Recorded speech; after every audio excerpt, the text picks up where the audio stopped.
All right, so posterity, here we come. That's right. I don't see anybody new showing up, so if we can go ahead and dispense with Louis? it. Oh, there's David. Hello, David. I don't know if you get this in your office or not, but there's a magazine called Government Technology that kind of bulk mailed out to county officials and stuff. But the March issue is entirely broadband. I mean, the entire, it's not picking it up. Oh, well. I'll scan it and send you the front copy of it.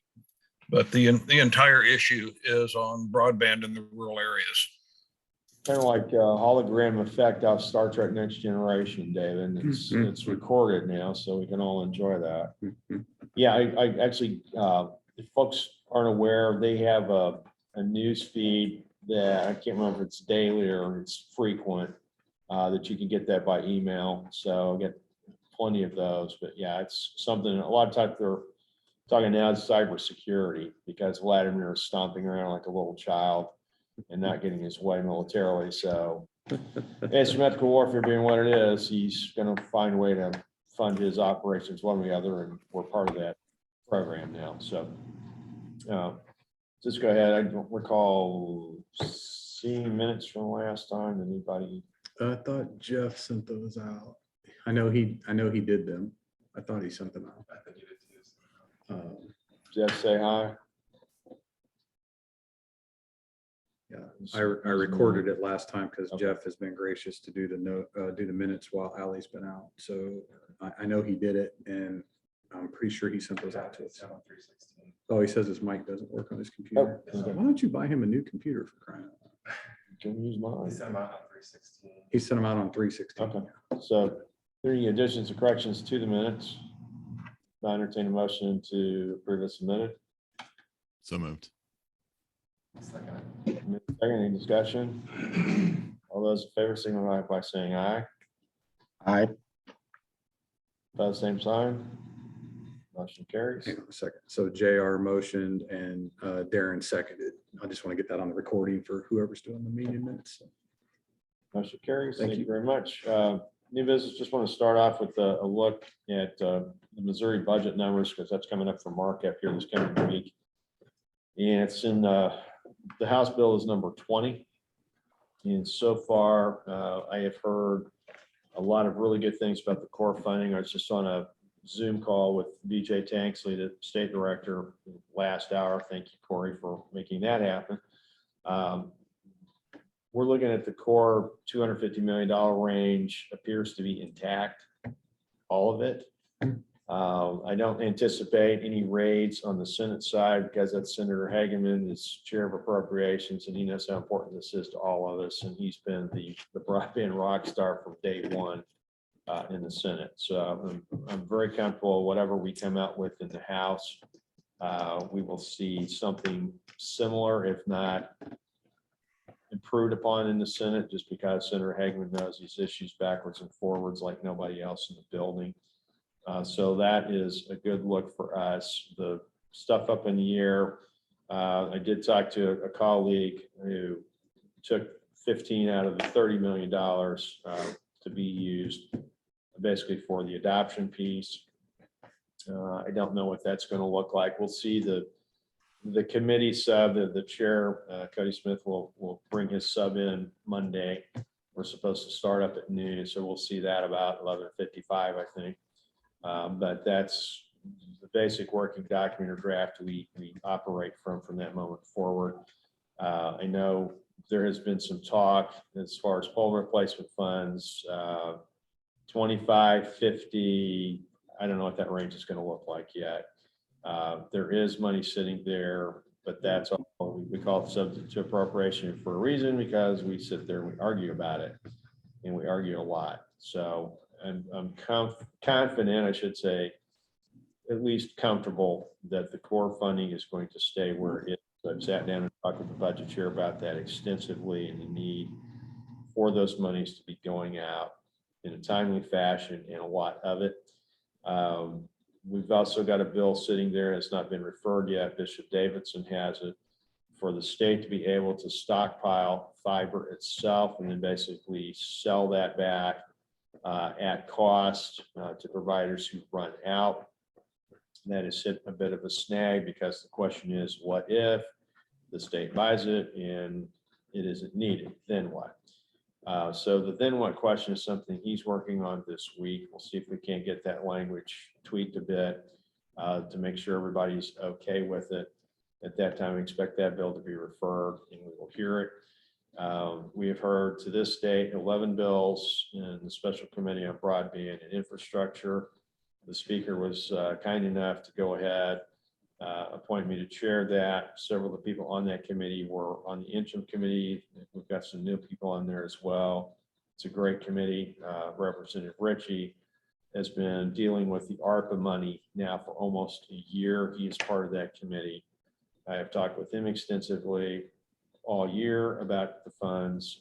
He's a fan of making sure that core funding is there without any rates on it.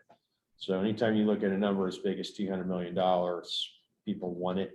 I have another colleague who's basically taken every last dime that MoDOT's supposed to be getting under ARPA and has figured out how to carve that up into chunks and send it other places.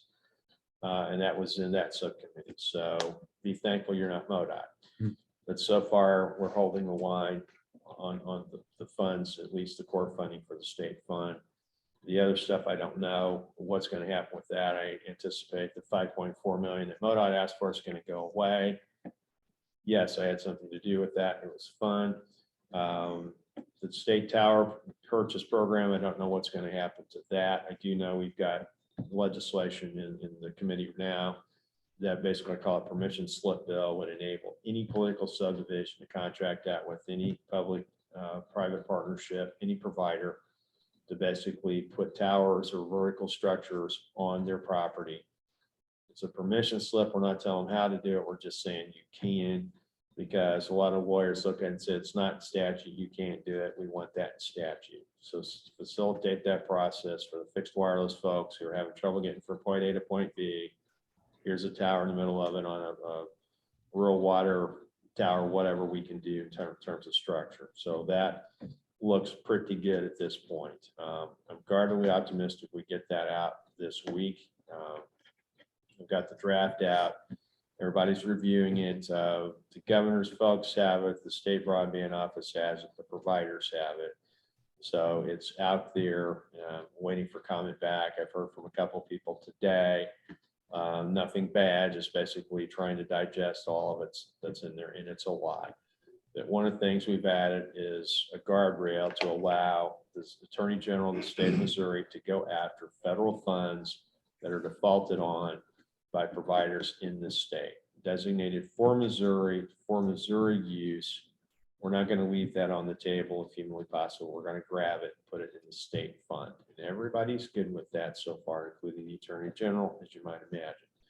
So the other thing we've done with that is put some language in. If you default on your federal obligation, we're going to presume that you can't fulfill your state obligation. You're going to have to basically go in and show cause why you should be continued to use state money.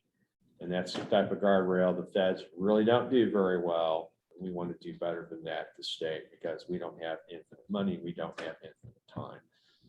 So, I'll just stop at that point. If anybody has any questions, I said we're optimistic that what we see is what we get, but we've got a full committee to work through, and everybody walking in there has something they want for their district. So like Corey handed me a shopping list, and I've asked for everything on that list. I won't get all of it, but chances are I'll get some of it. So I'll just stop at this point if anybody has any questions. Tracy does, it looks like. Yeah, hey, I was just curious. I read through that the vertical assets or whatever that bill is, and you're referring to the towers. So does that have nothing to do with attachment to poles like electric or cable TV or anything like that, poles for fiber to run on? That's more of a bill specifically for towers and direct wireless. Is that what that's about? Yes, and the bill you saw has been radically altered. The Office of Administration threw a hissy fit over some of the language. The language you saw was brought over from what West Virginia's done. And at the time, they didn't have the same type of office we do. So there was a little more dramatic. There was, a management side to that. I don't want to deal with management at all. I just want folks out there to be able to manage it themselves. The bill you're talking about is a separate bill. It just got referred this week with all the pole attachments, the make readies, pole replacement fund, all of that good stuff. That's a separate bill. We're going to hear that after we figure out what is sitting in that pole replacement fund after budget, after House budget gets done with their process. So that'll probably be a couple of weeks down the road before we know exactly what that looks like. So that when we hit the pause button for a bit, we will take that up after we know what House budget has done to it. That'll give us a baseline to know what numbers we're talking about. But also on that front, I'm hearing from folks in DC that the second round of money coming out, the IIJA funds, are going to treat pole replacement differently. How much differently, we don't know, but any difference not necessarily good for that fund. So I think there will be a push to put as much funding as we can in that in anticipation this might be it. I've also heard talk treating that as a revolving fund so as to keep the money basically in play as opposed to here's an allowance or a gift, a grant, whatever we want to call it, but basically make it zero or no interest to get the money back so we can keep that that particular fund solvent for a good long while. We'll have to see. And this is basically talking phase. I'm going to sit down with the governor's office on Tuesday, and we're going to get some clarity on exactly what the executive branch, the governor's folks are willing to deal with. But I don't know at this moment exactly what that's going to look like, but I'll have a better picture next week. Thank you. Yeah, excellent question. And that would, county courthouse, any county building, county shed would be able to put something up. Same thing, any state-owned building, any public school. I think it's Stoll School here in Hannibal for South Side, all the problems down there with reception. There are a lot of great possibilities. And this is something urban and suburban can use as well as anybody else. We've had a lot of feedback from folks in urban areas that the hotspots didn't work because they didn't have good enough signal. Think of all the public buildings in the city of St. Louis, Kansas City, it's just all over the state. The bigger cities are everywhere, including abandoned schools, but they were centered on neighborhoods. So there's a focal point. They're still valid geographically for what we're trying to do. Any other questions? All right, so if we go ahead, start with reports from steering committee members. We've had some money flow in from NTIA into our counties, and I don't know who wants to handle that first as I look across. Sure. He's going to talk about El Rancho building. With good news, lots of it. Yeah, so we did get some funding money, or will be. It's not all completed yet, of course, but we got in Shelby, Monroe, and Marion. We do know the areas. I believe we don't have a map out there or anything yet. I don't have seen them, but of course, we should hopefully, before too long. So we're very excited about that. Anyway, so Yeah, that's great. Let's see, Denny's up there. I don't know. We had a delegation come down from Shelby, and I just want to say this on the record.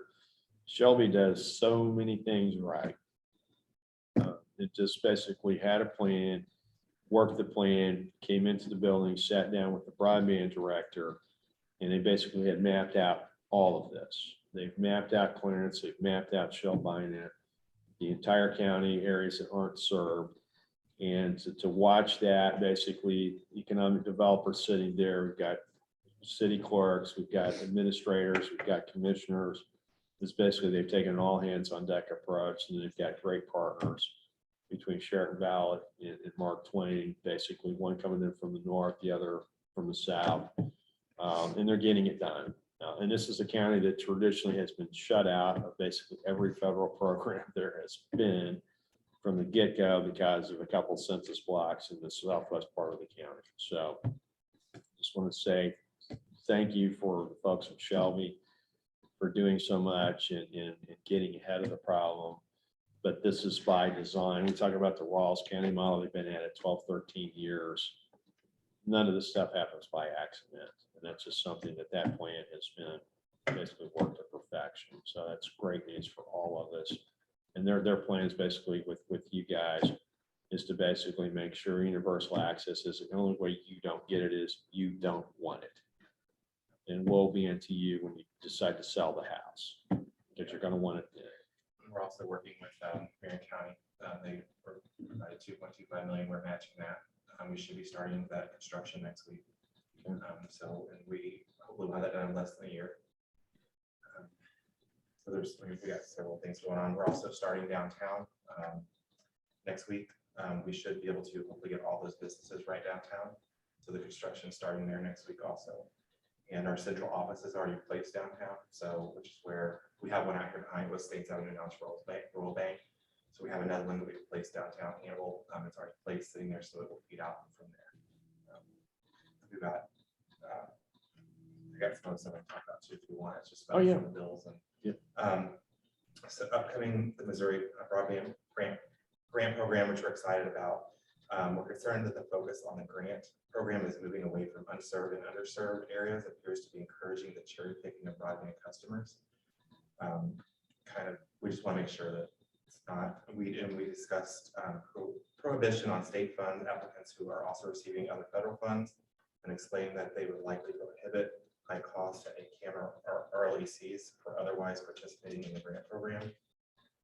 And then the broadband grant funds that should not be awarded. This is the House Bill 1480 of orders. I guess not be awarded where RDOF funds have been awarded. We want to avoid duplication also. And just understand that the reverse auction that awarded CAF 2 and RDOF funds forced fiber providers to bend down against wireless and satellite providers. This reduced the amount of available and resulting support required more participant funding. The challenge process is important. The challengers should have some skin in the game and shouldn't be allowed to just sit back and challenge, but provide some of the backup when they challenge us. Just like, LTD, I think they're a little lucky to bid on all that, like around Palmyra and stuff. And I don't know how that's going to work, if they'll take their money back or how that works. But we're just, I think that's kind of, somebody was discussing that in the meeting earlier that I had. And then give state broadband office authority to engage site inspections or broadband recipients. We encourage this as it ensures broadband grant recipients are using grant funding appropriately and keeps the bill honest. So. Just want to let everybody know too as well, and Tracy, I'm sure you're aware of this. Steve Hobbs with Missouri Association of Counties, former state rep, former presiding commissioner of Audrain, has been all over these bills and has visited with me several times, visited with committee members in full support. So we talk a lot about what we do at the state level, but the folks who have money now, who are able to get out there and get it done, David Lomax's of the world, Wiley Everts, Glenn Egan's are out there doing it. We're doing a really great job of it in Northeast Missouri, not so much in other areas of the state, but I hear basically week by week other counties who are stepping up and starting doing this.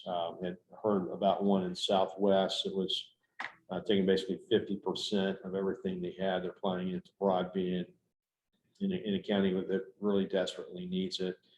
And those of you who follow the census process, the double digit, loss in population counties have a common denominator. They're also in like the bottom 10 as far as broadband availability. So there's a 1-to-1 correlation. We know that up in Northeast, the one population center that actually saw some growth, Rawls, has the best. So it's a self-fulfilling prophecy, but I just wanted to do that shout out for the commissioners at the statewide level that the association is on this, and they're diligently pursuing this. Municipal League, talked to those folks and have heard back from some other communities. We have part of the bill on sponsoring will be the shell for omnibus is 2638. John Black from Southwest Missouri, who was former general counsel for Springfield Municipal Utilities, put together a bill. I put together a bill. We have blended them. Basically, it's another permission slip bill, political subdivisions, and we aim that primarily at counties who want to pool together to say we want to get out there and deploy broadband, have the option. They need to elect a board basically first to do that. But that's aimed at areas where frankly, they don't have any money at all, even though they've got the ARPA funds saying that they don't have enough to make it work, to be able to pull the resources so we can get providers out there who will bid those projects out and get that stuff in the ground, up in the air, whatever, quicker. Cities can also join that. So Springfield Utilities now have joined up. I think it's Nixa, Republic, a couple other communities that are all already moving that direction without the state blessing. So what we're trying to do is put it in statute. If you want to do this, it's another tool in the toolbox. Be our guest. So we're trying to pull out all the stops to make sure that people who want to be in this space can get in this space. We're going to put it in statute so nobody says, oh, it's not statute. It's in statute. All you need to do is look. So I was going to ask David, you still there? Yes, sir. Yeah. Darren mentioned, so can you update us where things are at with Marion County as far as deployment? Sheraton Valley folks were at the meeting Monday before last, I think. This thing's all running together here. They were ready to start putting cable in the ground as soon as the weather cooperated. Just from driving through the northwest into the county, Mark Twain is plowing cable in all over the place up in that end of the world, although I have not talked to them recently. And Sheraton Valley folks are coming back to the meeting on Monday. I believe they're on the agenda for about 11 or 11:30 for a progress update. That is good news. Tracy, I'm just going to check, and I talked with Steve here this week. Apparently, Audrain experiment with satellite technology continues. How does that look? Yeah, I think Steve's excited because he finally got on the list and installed his, and it works really well, but they're still so far behind in the actual areas that they're capable of covering. They're very selective on who gets their subscription approved. So that has slowed down quite a bit. We see that probably increasing as, demand or the availability of the equipment, laxes. So it's not such a tight frame on Starlink to be able to provide the equipment, because that was an issue. I know, I think it was Clark County came down and did a visit, and they liked what they saw, but their area is not in the coverages that Starlink is able to provide at this point. So last I talked to Joe, I think it was Mark Twain that was going to start putting some fiber in and providing some direct wireless to their residents and to the courthouse until they get the fiber run. So they're committed. I think it was Mark Twain that was committed to running that fiber throughout a big part of their county. So that's a very positive thing.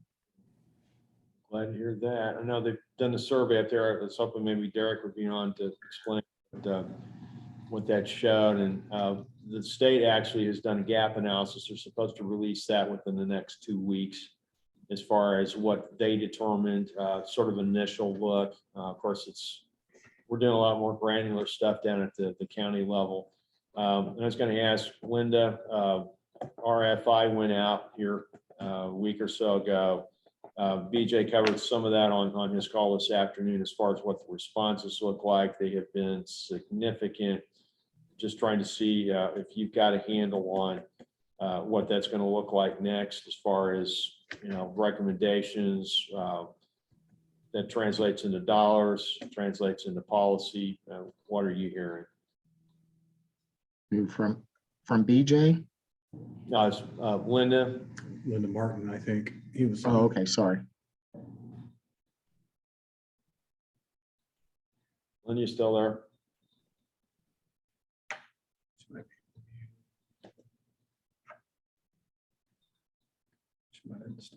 Linda, are you with us?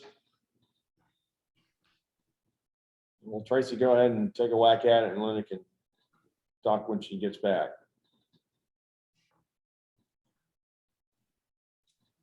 Is he muted? Oh, he's muted. Yeah. You're muted, Tracy. There you Yeah, go. sorry, I'll take a whack at it. But my mouth is full. I just took a bite of mozzarella sticks because I didn't think I was going to have to talk. Fair enough. Class. Right? So, yeah, I'm not up to date on that enough to really make any educated comments. But I will come back to the granular part of identifying unserved and underserved areas. I was on a call last week with FCC, and I don't know if it was the director, one of the higher ups with the National Association of Counties, and their first collection date for the new granular mapping system is June 30th. So they're moving, but I just don't think they're moving fast enough that's going to really have a big impact on the state.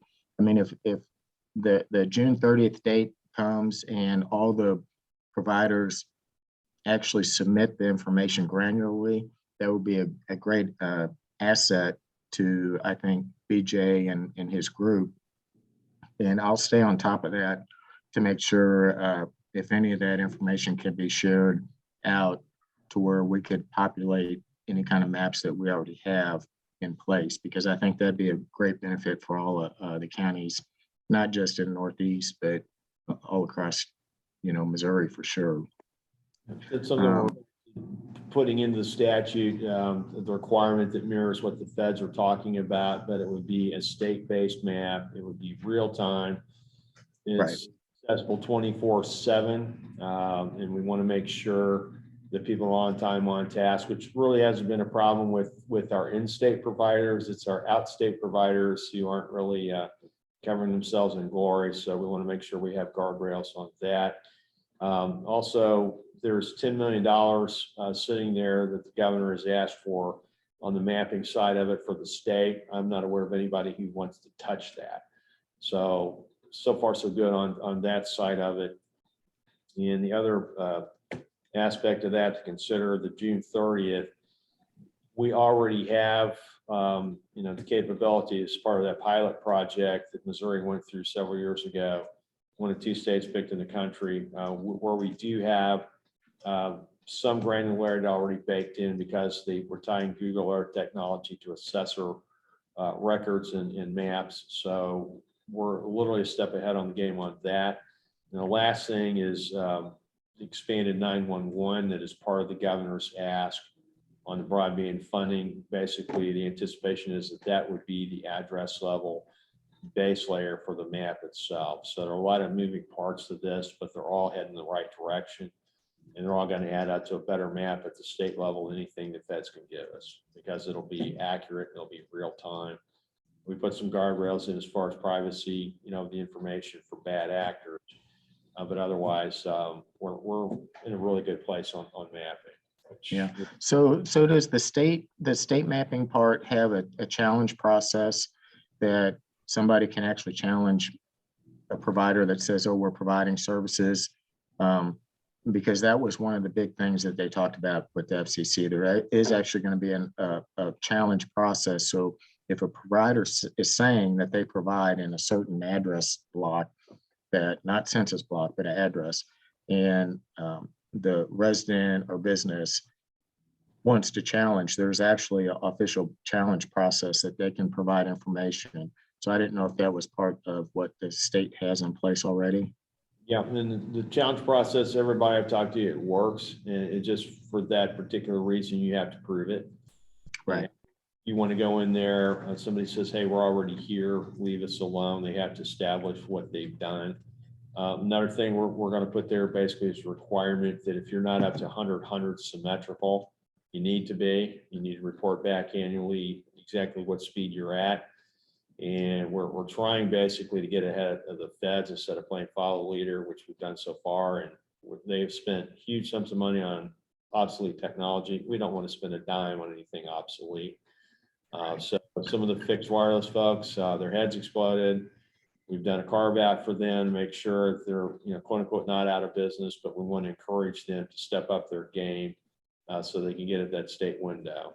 So I don't know how many, it'll probably be at least 2 rounds that we go through of the state funding, then IAJ comes on top of that. But we want to have something in place to say, hey, we're not doing this obsolete stuff anymore. You guys need to get with the game. Linda's back. Linda, can you tell us what you've heard so far off the RFIs? No, they have not released that information and it just closed this week. I think that usually they were trying to have that ARPA status meeting, and I'm trying to find out because I don't have the link to it for, and I didn't know if it would be April 1st or it would be April 8th. So I've been trying to find out about that. I'm sorry. I'm sure that they'll send out a distribution for it though.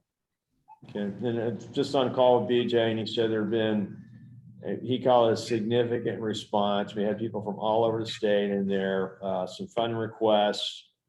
Of course, more than we've got available, which doesn't surprise anybody, but he was very pleased that stakeholders got in there and basically got their word out. We're able to get some pretty darn good information for folks as far as what they need in different areas of the state where we're well represented, which that's what we really need, is folks all over getting in the game. So yeah, I was wondering about how many that they had. Apparently they had over 500 people fill out the surveys. I think that's what might be interesting to find out is that they asked that it, for example, if you had 5 projects of any of the ARPA toolkits or whatever, or platforms, that you enter a survey for each one of those projects. And so out of that 500, it makes you wonder, was it a larger community and they had 20 or 10? Or is it a smaller community and they had like 2 or 3? And was it broadband or was it one of the other choices to get funded? So I think that's what's going to be interesting in the statistics on that. I'm sorry to interrupt, sorry. I was going to ask you about that, Linda, because I know I did probably 20 of them myself. So I know, see, that's the trick.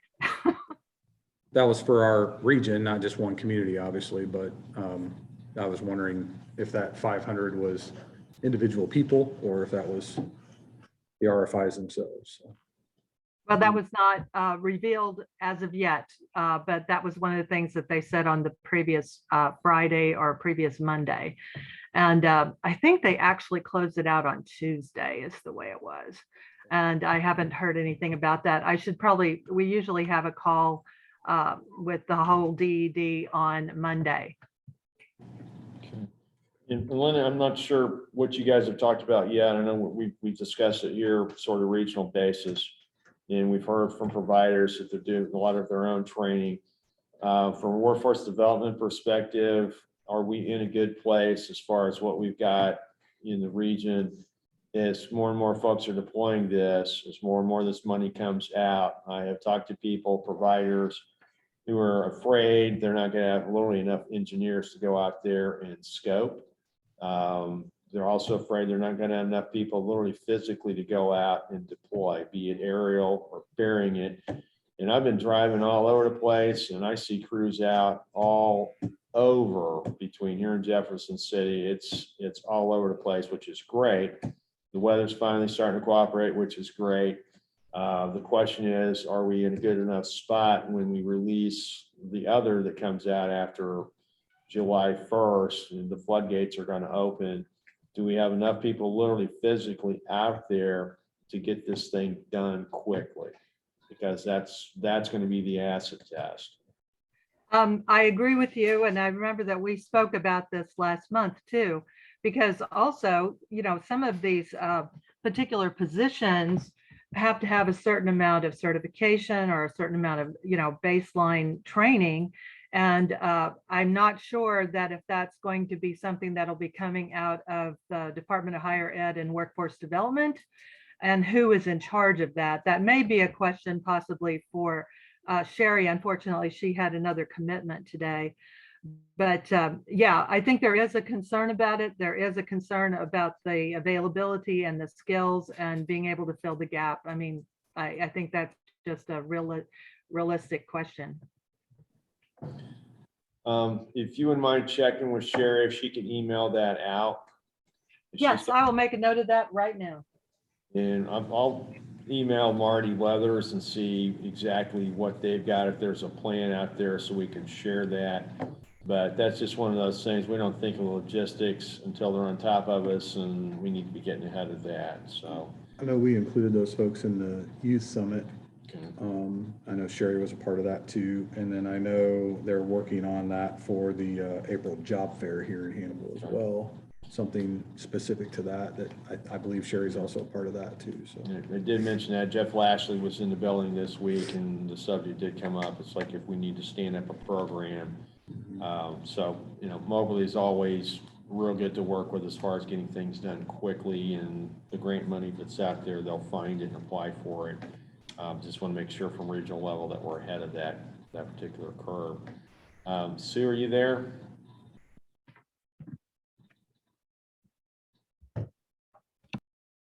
Muted. She muted. She's muted. Yeah, I don't know if she's there. Sue, can you unmute?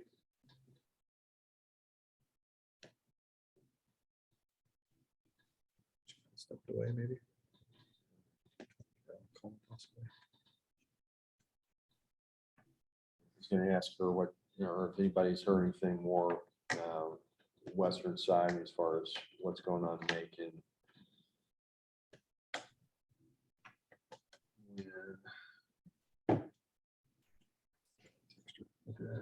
And Danny, are you still there? Yeah, I'm here. I'm just kind of curious what you're hearing over Shelby as far as where we're at on time, on task, how you folks are doing, anything more we can do to help. Well, It's unable to. nothing's really changed much. We're kind of waiting to see what amount of funding that Sheridan Valley gets awarded that they've asked for. Yeah, I just seen Glenn last Monday night, and he didn't have anything to add. Okay. Well, I know they were in the Capitol here within the last month, sat down with BJ, so I know there was a plan. I actually talked to them about it. They've had meetings since. I don't know if anybody knows when their next meeting is in Shelby. I usually get something from. Actually, we have a meeting there Monday morning. Shelby Okay. County Commissioners. Just coming up. Okay. So, yeah, if we can get results out of that, that would be helpful. Folks want to pass that along to the rest of the group. But, you know, it's good to see Shelby stepping up. In Rawls County, I know from talking with Lynn, they're going into Audrain, they're going into Pike. Be nice if they could come into Marion, but apparently that's not in the cards at this moment. But they are actually aggressively moving to partner with other folks, other co-ops. And they can't go east because that's Mississippi River, and they're still working on cement plant in Monkey Run. But they're in a good place as well. And Sue can't unmute. I asked her in the chat if she wanted to call in or call my cell real quick, but she's unable to unmute it. So And JR, what are you hearing?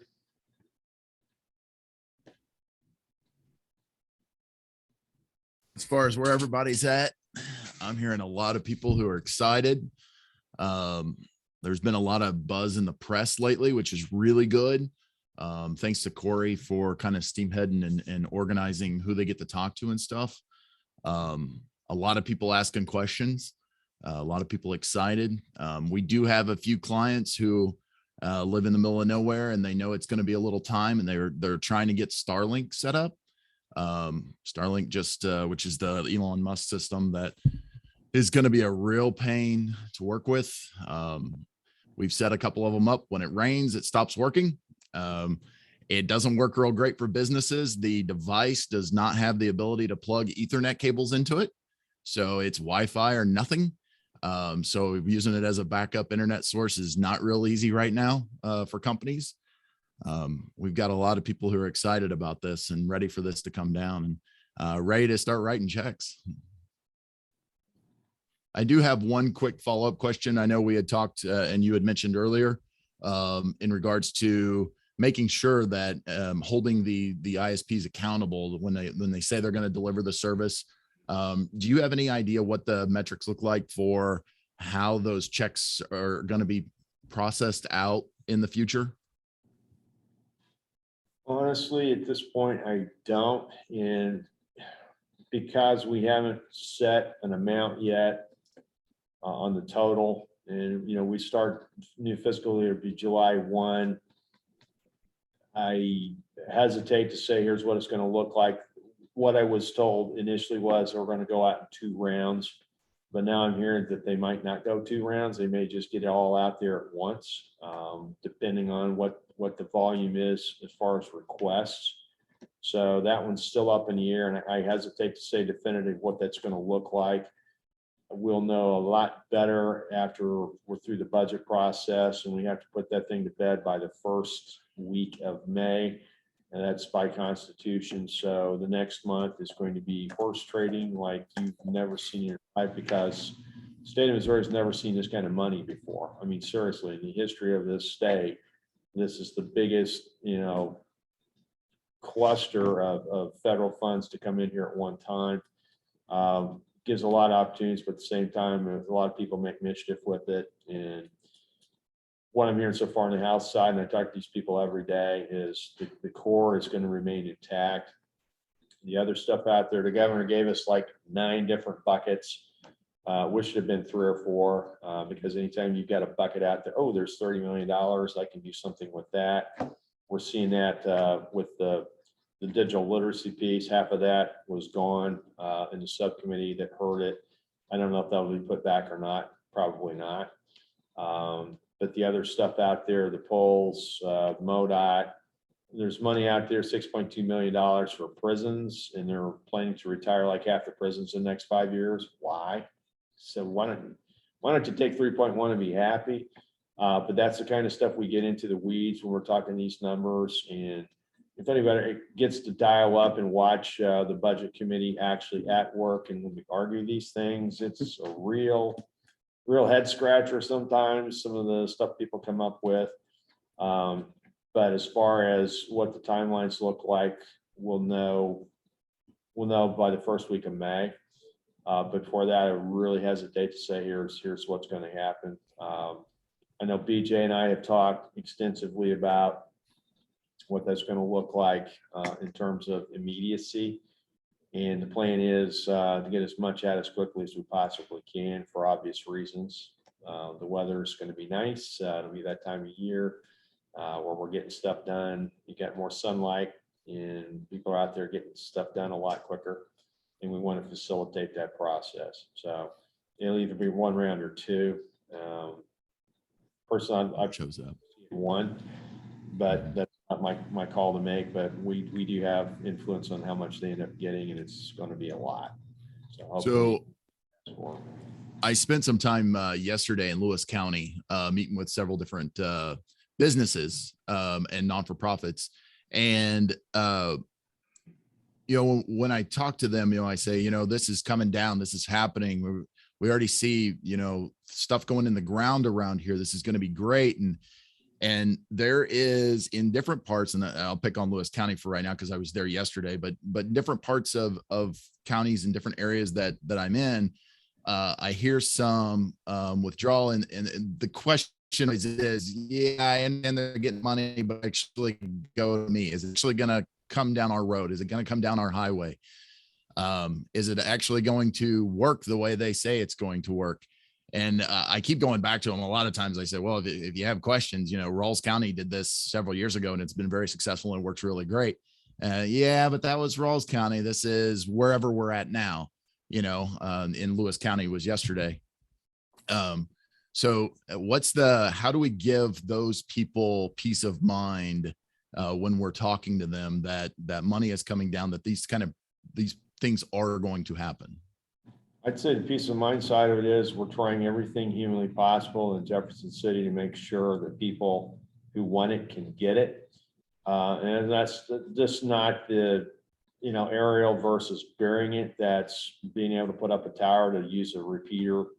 To basically get that signal blasted out farther for the stuff that's already there that doesn't work particularly well because the feds cut off their nose to spite their face with reverse auctions and all sorts of stuff where they basically punished our local providers and said, here, let's do it on the cheap, and they did it badly. So trying to amp that up to say, hey, it's out here. We want you to be able to broadcast that farther. We're going to help you by allowing anybody who wants to put something up to do it. Basically put that in statute, give them that permission. But as far as the end of county road, such and such, if you're on a gravel, whatever, that's something that still has to cost out. Providers aren't going to go broke, on two per square mile. It's just not in their business plan. So geography is not their friend. But at the same time, we're doing everything we can with these other structures to get that signal out. So we're trying everything we know, throwing everything at it we possibly can. Is it going to take a while? Yes. But the other thing to remember is that state fund has a 3-year fuse on it. The feds are 5, 7, 8, 9, 10. We've got a sense of urgency. We put that in statute in 2020 for a reason. We want people out there doing it now. And if you've got state money, the monkey's on your back to get the heck out there as soon as you possibly can. We're going to put it in statute. We're going to put site inspectors out there, make sure you're on time, on task. So we're not doing this nonsense that the feds do. It's when they darn well please, when they please. And there's no real oversight of that. We're going to fix that in Missouri. I'm going to say here, and somebody's going to look over your shoulder whether you like it or not. If you're not doing your job, give us the money back. So that's not just a sense of urgency, but that's us basically being your supervisor, direct or indirect, but somebody out there is watching you to make sure you're doing your job. And everybody I've talked to so far, the local providers are doing a bang up job. This is all over the state.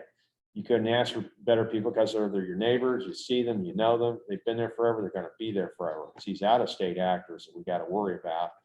And hopefully they don't, it's too little amount for them to go up that state window and even try it. So the feds are going to do what they do. I don't know if I told this group this or not, but USDA Rural Development Director was in the Capitol. I got to talk to him and asked him point blank, are you people going to change the way RDOF operates? One word answer, no. So the feds don't get it. They just continue to double down on what they've done before because it's all they know. We can do a better job in the state, and we're going to do a better job in the state. And that's just the fact of the matter is we're close to the problem. We know what we need, and we will do a better job of it. We'll have better maps. We'll have a better fund. We've got a better challenge process.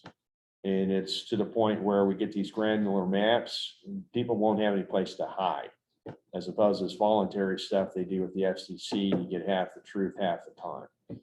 Sorry for that rant, but It's good. to It's know very that. good. We're I on it. appreciate it. Thank you.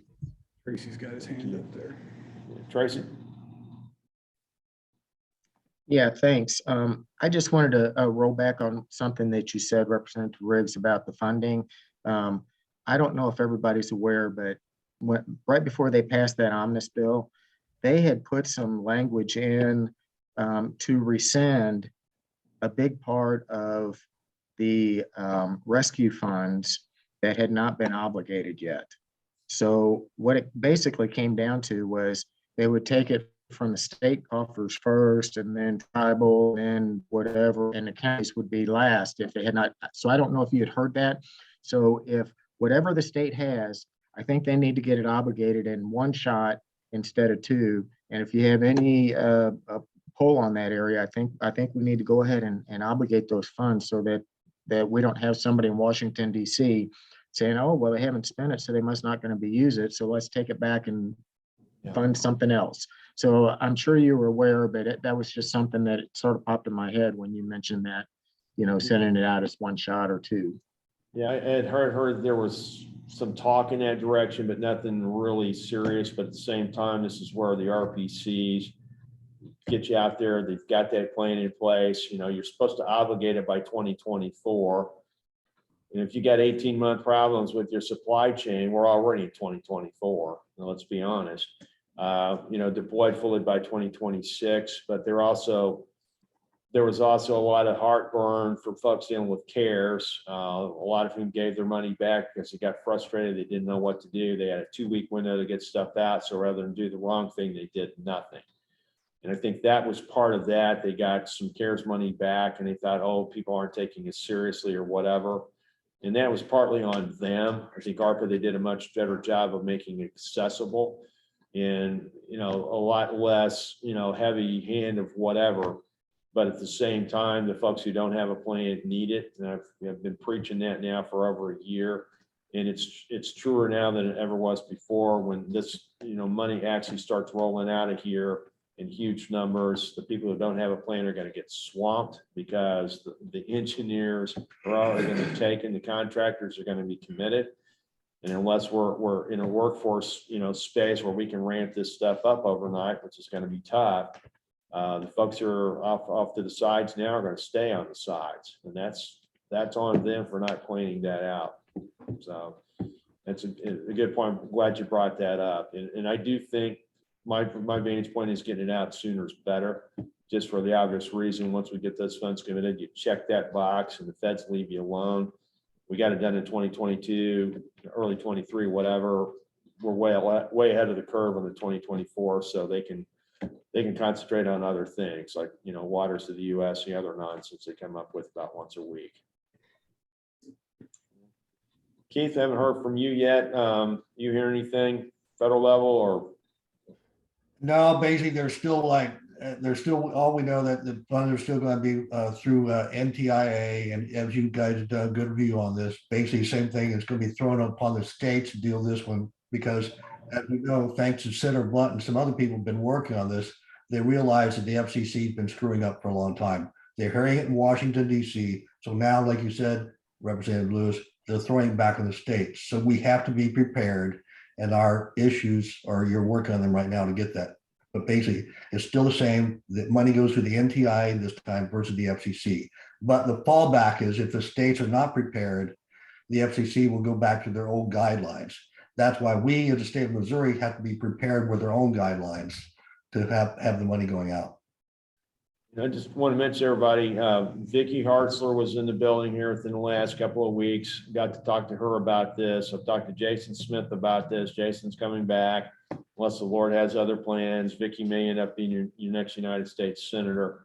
They're well aware of all this stuff that's going on. Jason Smith in particular has been all over the FCC's backside for years about how bad their programs are, how inaccurate their maps are. And he represents Mark Twain National Forest, which according to them is fully covered. And we all know that's a lie.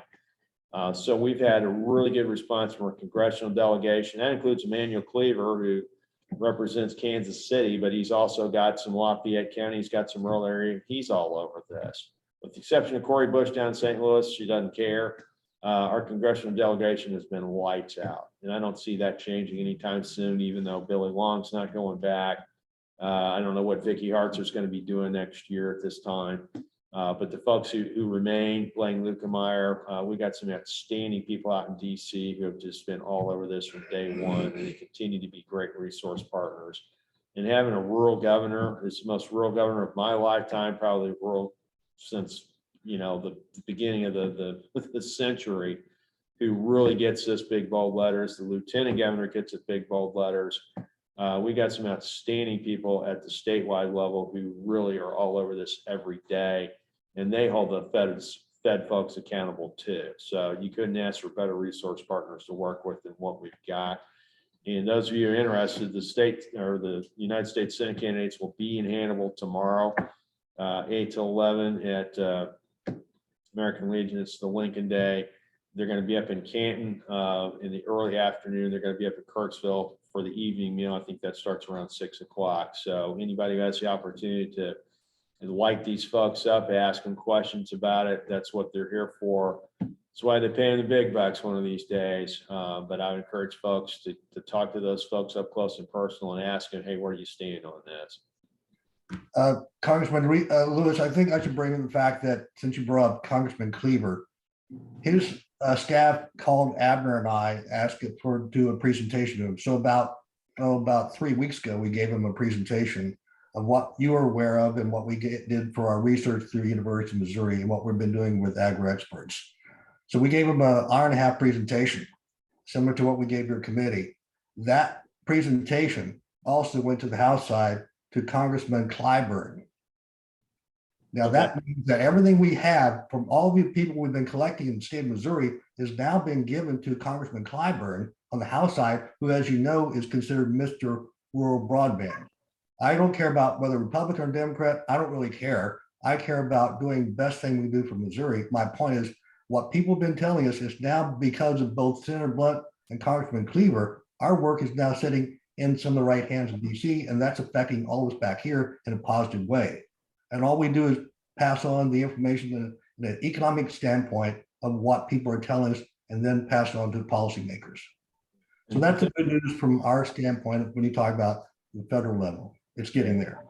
And Cleaver's been all over this from the get-go as well, so just, Yeah. thank you for briefing him. Derek, are you available? Yeah, sorry, I just got back to my office. If you Jumping can on update here. us what you're hearing up in Northeast as far as RPC doing the plans, what have you, been talking about extensively, the request for information and feedback on that, just trying to figure out what you guys are doing up in that corner.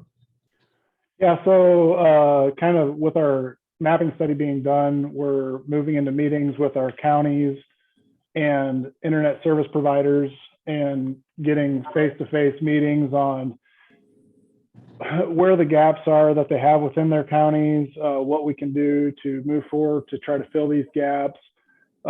We've been in contact with our engineer that did our mapping study, Finley. Obviously, Tim Arbeiter now works for Finley, so trying to create that partnership and expand it, but also getting our internet service providers ready for all the funding that we know is going to be coming from the federal level and then possibly the state level. So trying to just get our ducks in a row on, if our counties are going to be putting money towards any of these grants for match, and where we're at, our counties, there isn't a lot of population. So, obviously they did not get a lot of ARPA funds. So we're looking at possibly like a certain percentage across the board for the county and then like the cities that are within the county, just to try to help out with some of these grants that are going to be at the state level.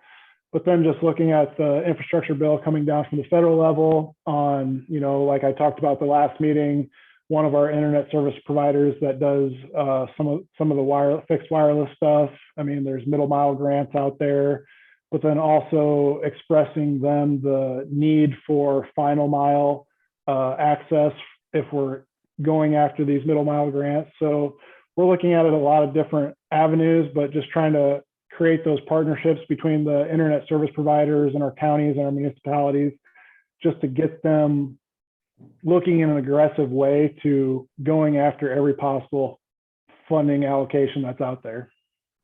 Okay.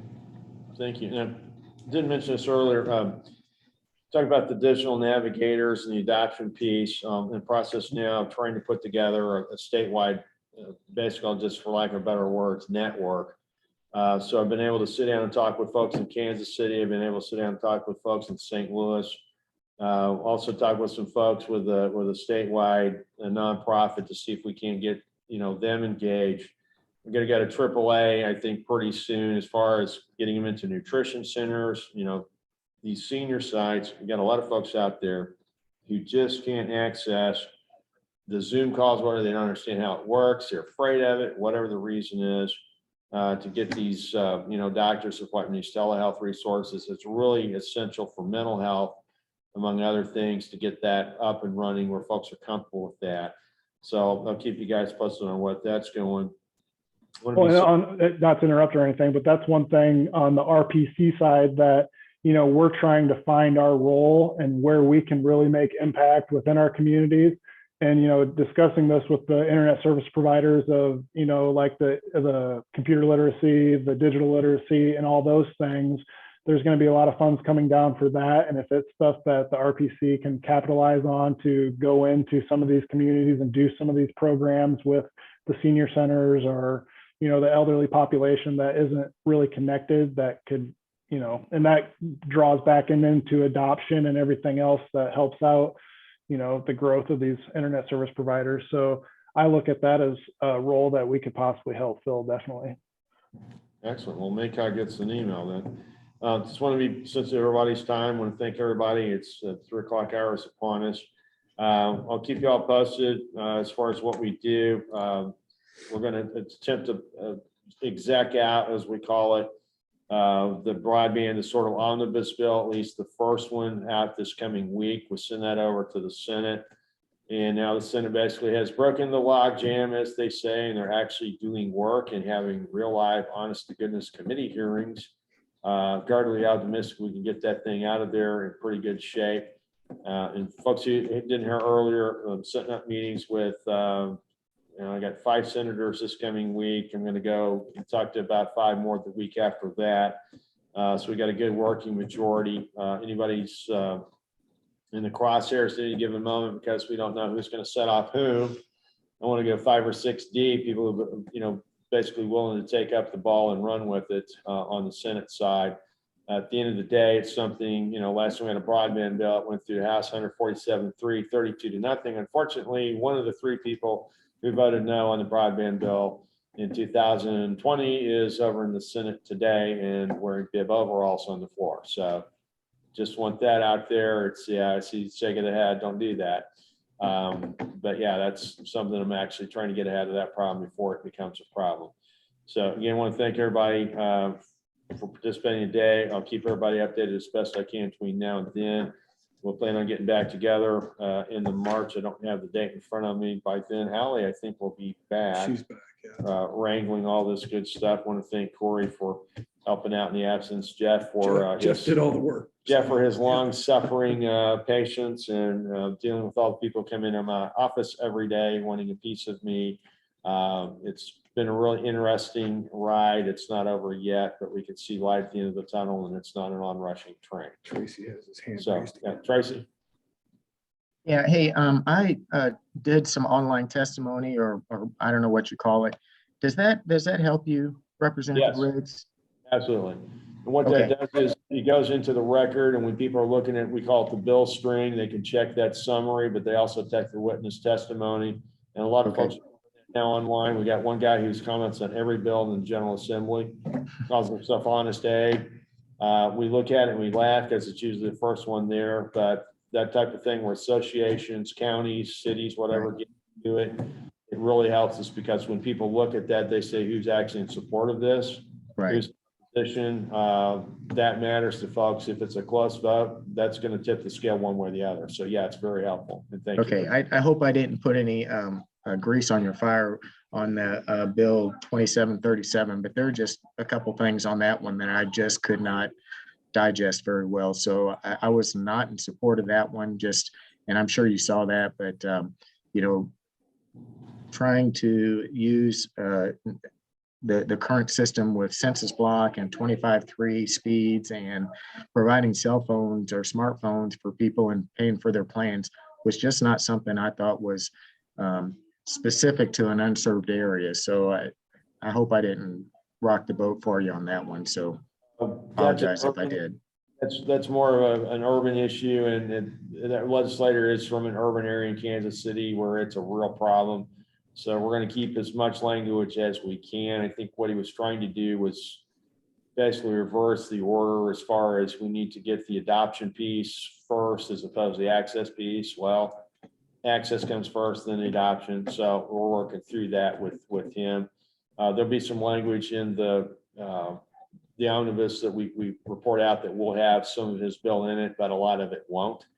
And that happens to everybody, including my bills. I've lopped up a bunch of stuff on my stuff that just wasn't going to work out. We've got one bill that's just dead. There's nothing I can do with it. It's not going anywhere. It's been referred, but it's not going to be heard because there's no way around it. So the pole replacement stuff will come up within the next 2 weeks. We'll have a lot more to say about that, but once we figure out what the budget looks like, we'll be in a better position to know if we need to put money into that or if it's something that just needs to go away. My gut reaction is it'll stay. I don't know how much we're going to fund it at, but it's something that a lot of folks really need. if you don't own the pole, it's a problem. If you own the pole, you're in a catbird seat and they don't want to give up that advantage. I get that, but we need to get this out there as quickly as we can, and that's part of that process. So again, we'll go ahead and close out. And thank everybody for attending. Well, a lot more to talk about this coming month. Say a little prayer that we keep our sanity. Say another little prayer that the Senate keeps its sanity so we can get things moving. Because time is short. You know, we got like 5 weeks of quality time left, and we're going to need every one of those days. So thank you all again. We'll see. Louis, I would like to make one more comment since Abner just came on. Everyone should be aware that Dr. Abner Womack will be receiving a nationally recognized award May 18th from the Kansas City Ag Club. So, Okay. So just, Congratulations. yeah, so it's like big congrats for Abner creating FAPRI that all the farmers live on here and we all do across the country, but the ag, Abner, you're on. So I think it's the Ag Club, right? Of Kansas City? Ag Business Club. Ag Business Club. Okay. Mhm. We'll look forward to seeing that and your name in the paper. So, all right. Thank you Thank all. you We'll very see you much. next month. Thank you.